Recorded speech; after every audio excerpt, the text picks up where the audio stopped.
जाकर के द्वारपालों ने कहा तो भगवान भोजन करने वाले थे तो थाली छूट गई, पीताम्बर छूट गया, पादुकाएं छूट गई और दौड़ पड़े हैं, सुदामा आया है, मेरा मित्र आया है, और जाकर अपने मित्र को गले लगाया है। बोलिए कृष्ण कन्हैया लाल की। यहाँ तो अमीर का मित्र अमीर होता है, गरीब का मित्र तो कोई गरीब ही होता है। पर मित्रता कभी भी करो तो विचारों की समानता देखो, धन की समानता मत देखो। विचार समान होंगे तो मित्रता चलेगी। अरे धन किसी के पास कम है तो किसी के पास ज्यादा है, धन से कोई बड़ा नहीं होता, विचारों से व्यक्ति बड़ा होता है। भगवान कृष्ण ने अपने मित्र को गले लगाया, आसन दिया, चरण पखारे, स्नान इत्यादि कराया, सम्मान किया, भोजन दिया, वस्त्र दिए और बिल्कुल काया को बदल दिया।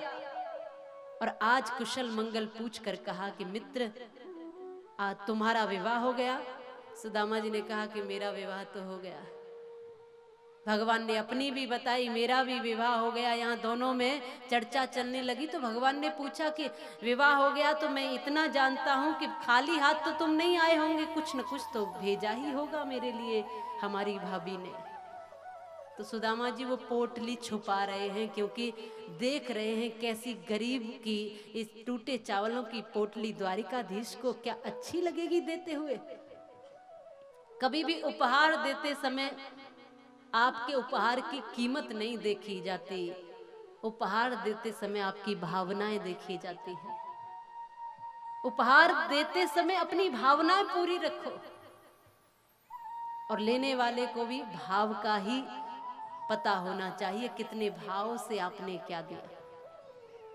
इसलिए भाव की प्रधानता है। भगवान कहते हैं कि जिसे छुपा रहे हो उसको निकाल दो। और भगवान ने हाथ आगे बढ़ाकर वो पोटली निकाली, फटे से चिथड़े में टूटे से चावल निकले। भगवान ने एक मुट्ठी खाई तो 1 लोक दे दिया, 2 मुट्ठी चावल खाए 2 लोक दे दिए, तीसरी मुट्ठी भी खाने वाले थे तो रुक्मणी जी ने हाथ पकड़ लिया, प्रभु क्या करते हो। इशारों में समझा रही है, प्रभु 2 लोक तो दे चुके हो, 1 लोक तो अपने लिए रख लो द्वारिकाधीश। आज भगवान श्री कृष्ण इतने प्रसन्न है, वो कहते हैं कि इन चावलों में वो स्वाद आ रहा था रुक्मणी जो मैया यशोदा के माखन में आया करता था। तुझे रोकना नहीं था मेरा हाथ, ऐसे मित्र पर तो सर्वस्व लुटा देना चाहिए।